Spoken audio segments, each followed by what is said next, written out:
13 বছরের এক বালকের নির্দেশে রাজা হেমচন্দ্র বিক্রমাদিত্যের গলা কেটে ফেলা হয়। তারপর ওই কাটা মাথা পাঠানো হয় কাবুলে, যেখানে দিল্লির দরজার ওপর ওই মাথা টাঙিয়ে দেওয়া হয়, আর বাকি শরীর দিল্লির পুরানা কিলার একটি দরজায় ঝুলিয়ে দেওয়া হয় জনসাধারণের দর্শনের জন্য।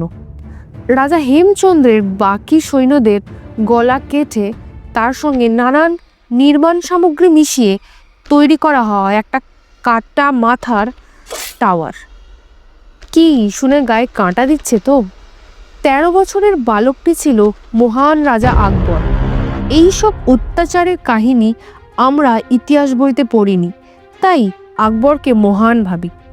হাজার হাজার হিন্দু প্রজার হত্যাকারী ছিল আকবর।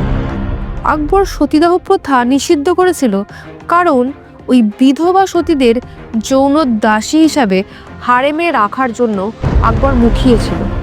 আকবর চায়নি সুন্দরী নারীদের যৌবন পুড়ে ছাই হয়ে যাক। আকবরের হারেমে ছিল হাজার হাজার যৌন দাসী।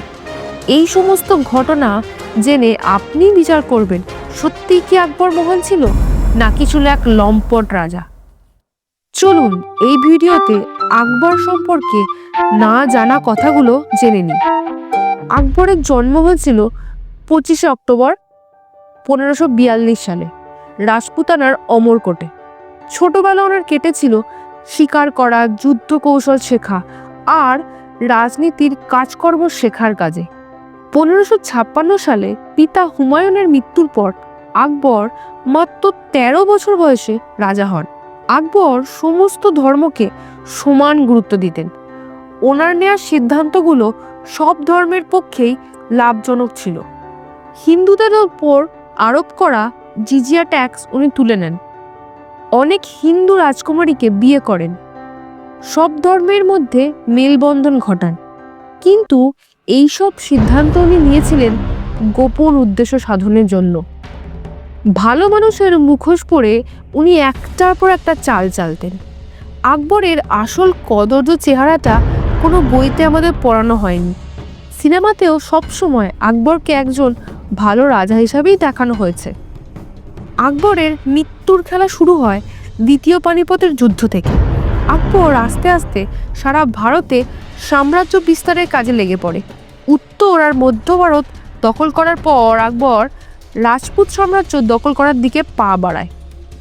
1567 সালে আকবর আক্রমণ করে চিত্তরগড়, যেটা ছিল মেওয়ারের ক্যাপিটাল সিটি।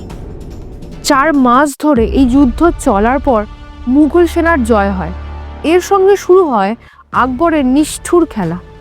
মুঘল সেনারা দুর্গে প্রবেশ করলে তাদের হাত থেকে রক্ষা পাবার জন্য রাজপুত স্ত্রীরা আগুনে ঝাঁপ দিয়ে তাদের সম্মান রক্ষা করেন। যুদ্ধে জেতার পর আকবর আদেশ দেন চিত্তরগড়ের হিন্দু প্রজাদের হত্যা করতে। আকবরের নির্দেশে প্রায় 30,000 হিন্দু প্রজার হত্যা করা হয়। এই প্রজাদের মধ্যে সাধারণ কৃষক, বয়স্ক মানুষ, নিরীহ নারী ও শিশুও ছিল। যেসব প্রজা বেঁচে গিয়েছিল তাদের বন্দি করে দাস হিসাবে নিয়ে যাওয়া হয়। এরপর আকবরের নির্দেশে চিত্তরগড় দুর্গের মন্দিরগুলো ভেঙে ফেলা হয় আর আগুন লাগিয়ে দেওয়া হয়। এরপর চিত্তরগড় যুদ্ধের বিজয়ের কথা মন্ত্রিসভার অন্য সদস্যদের জানাবার জন্য আকবর ফাতনামাই চিত্তর পাবলিশ করেন। উনি এই বিজয়কে হিন্দুদের ওপর মুসলিমদের জয় বলে সম্বোধন করেন। উনি বলেন, যতদিন আমার মধ্যে প্রাণ আছে আমি হিন্দুদের বিরুদ্ধে আর নন মুসলিমদের বিরুদ্ধে যুদ্ধ চালিয়ে যাব। এই বিজয় সেলিব্রেট করার জন্য ফতেপুর সিক্রি তিনি তৈরি করেন। আকবর যতই সব ধর্মকে সাপোর্ট করার নাটক করুন না কেন, হিন্দু ধর্মের ক্ষতি ও ধ্বংস করতে কখনো তিনি পিছপা হননি।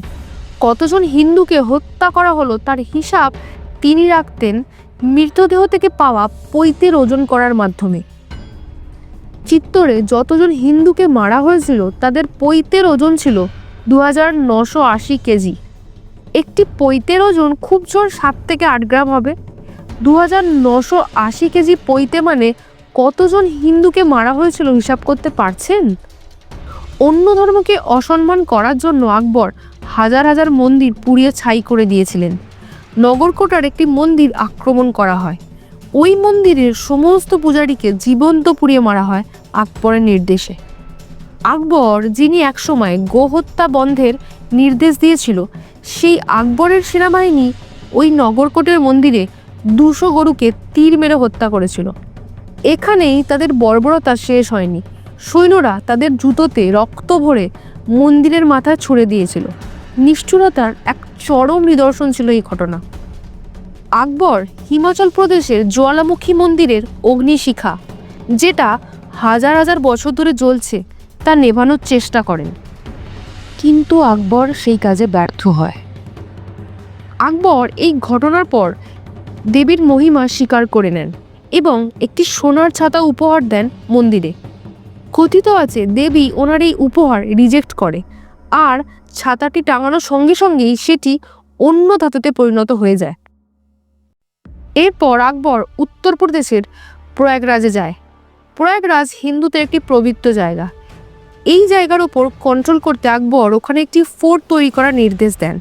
তারপর প্রয়াগরাজের নাম বদল করে এলাহাবাদ করে দেওয়া হয়। এরপর শাহজাহান এই জায়গার নাম রাখেন এলাহাবাদ। 1578 সালে আকবর নিজেকে গাজী উপাধি দেন। নন মুসলিমদের বিরুদ্ধে যে মুসলিম যোদ্ধা লড়াই করে তাকেই গাজী বলা হয়। তিনি নিজেকে যতই উদার দেখাক না কেন, ভিতর থেকে উনি ছিলেন একজন গাজী। এরপর আকবর সমস্ত ধর্মের স্কলারদের ডেকে ধর্ম সম্পর্কে আলোচনা করেন। তারপর দিন-ই ইলাহি নামে একটি নতুন ধর্মের প্রবর্তন করেন। 1579 সালে জিজিয়া ট্যাক্স বন্ধ করে দেন, যা শুধু নন মুসলিমদের ওপর চাপানো হতো। কিন্তু নিজেকে গাজী বলে পরিচয় দেওয়া একজন মুসলিম রাজার এই নাটক কেন? সব ধর্মের প্রতি দয়ালু হবার এই চাল আকবর ভেবেচিন্তেই চেলেছিল। আজকাল যাকে আমরা পাবলিসিটি স্টান্ট বা লোকের মনোযোগ পাওয়ার চেষ্টা বলে থাকি, আকবর সেই যুগে সেটাই করেছিল। সমস্ত রাজা প্রজাদের কাছে জনপ্রিয়তা পাবার একটি পন্থা ছিল এই ঘটনা। আকবর অনেক হিন্দু রাজপুত রানীদের বিয়ে করেছিল। তার পিছনে কোনো ধর্মীয় মেলবন্ধনের চেষ্টা ছিল না, বরং তার পিছনে ছিল রাজনৈতিক চাল। আকবর সমস্ত হেরে যাওয়া রাজাদের, রাজ দরবারের মহিলাদের নিজের কাছে হারেমে রাখত, রানীদের বিয়ে করত। আকবর যত যুদ্ধ লড়েছিল তার পিছনে রাজ্য দখল করা ছাড়াও ছিল একটি লম্পট উদ্দেশ্য।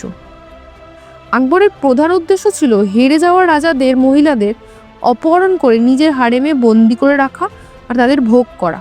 হারেম ছিল আকবরের মহলের সেই অংশ যেখানে সমস্ত মহিলারা থাকতেন। ঐতিহাসিক ভিনসেন্ট আর্থার স্মিথ তার লেখা বই আকবর দ্য গ্রেট মুঘল বইতে লিখেছেন, আকবরের নারীদের প্রতি এক অদম্য লালসা ছিল। ঐতিহাসিক রেকার্সের মতে আকবর তার অভিভাবক বৈরম খাঁয়ের মৃত্যুর পর তার স্ত্রী সালিমা সুলতান বেগমকে জোর করে বিয়ে করেন। আকবরের হারেমে 3000 মহিলা ছিল। তার মধ্যে 300 জন ছিল তার নিজের স্ত্রী, আর বাকিরা ছিল দাসী, বন্দি আর আকবরের শয্যা সঙ্গিনী। আকবর এই হারেম নিয়ে এতটাই অবসেস ছিল যে কোনো পুরুষ রক্ষাকর্মীকে হারেম পাহারা দেওয়ার দায়িত্ব দিত না। যদি সেই পুরুষকর্মী তার মহিলাদের প্রেমের ফাঁদে ফেলে নিয়ে চলে যায়, এই ভয়ে তিনি তৃতীয় লিঙ্গের মানুষ বা যাদের আমরা হিজড়া বলি তাদের দিয়ে হারেম পাহারা দেওয়াত। প্রত্যেক যুদ্ধ জেতার সঙ্গে সঙ্গে হারেমের সদস্য সংখ্যাও বাড়ছিল। যুদ্ধে জেতা নারীদের আকবর অ্যাজ এ সেক্স স্লেভ বা যৌন দাসী হিসাবে বন্দি করে নিয়ে যেত। এটাও বলা হয় যে যুদ্ধে মৃত রানীদের মৃতদেহের সঙ্গে শারীরিক সম্পর্ক স্থাপন করত আকবরের সেনাবাহিনীর সৈন্যরা। এই কারণের জন্যই রাজপুত নারীরা জহরের মাধ্যমে নিজেদের বলিদান দিত, যাতে মুসলিম রুলাররা তাদের আক্রমণ না করতে পারে। ঐতিহাসিক রেকার্সের মতে আকবর সতীদাহ প্রথা নিষিদ্ধ করেছিল নিজের স্বার্থে। যখনই আকবরের সৈন্যরা কোনো সুন্দরী মহিলাকে সতী হতে দেখতেন, তাদের জোরপূর্বক মুঘল হারেমে নিয়ে যাওয়া হতো। আকবরের কত নিষ্ঠুর কাজকর্মের ইতিহাস আমরা জানতেই পারি না, কারণ তখন ঐতিহাসিকরাও রাজাকে খুশি করার জন্যই ভালো ভালো কথা লিখে তা লিপিবদ্ধ করত। এমনকি সেই গ্রন্থগুলি রাজাই অ্যাপ্রুভ করত। তাহলে বুঝতেই পারছেন কতটা মিথ্যা গল্প আমাদের শোনানো হয়েছে। বিভিন্ন ইতিহাসবিদ আর গবেষকরা আকবরকে অন্য মুঘল রাজাদের থেকে কম নিষ্ঠুর ও কম ভয়ঙ্কর বলে বর্ণনা করেছে, কারণ উনি নাকি কম হিন্দুদের হত্যা করেছিল, বাকিদের তুলনায় কম মন্দির ধ্বংস করেছিল, জীবনের শেষ পর্যায়ে এসে সব ধর্মের প্রতি নাকি সহনশীল হয়েছিল। এই ব্যাখ্যাগুলো আকবরের কাজকর্মকে কতটা জাস্টিফাই করে তা আপনারাই বিচার করুন। কমেন্টে জানান আকবরকে রাজা হিসাবে আপনার কেমন মনে হয়। ভিডিও ভালো লাগলে একটা লাইক আর সাবস্ক্রাইব করে দেবেন। বাই বন্ধুরা, দেখা হচ্ছে পরের ভিডিওতে।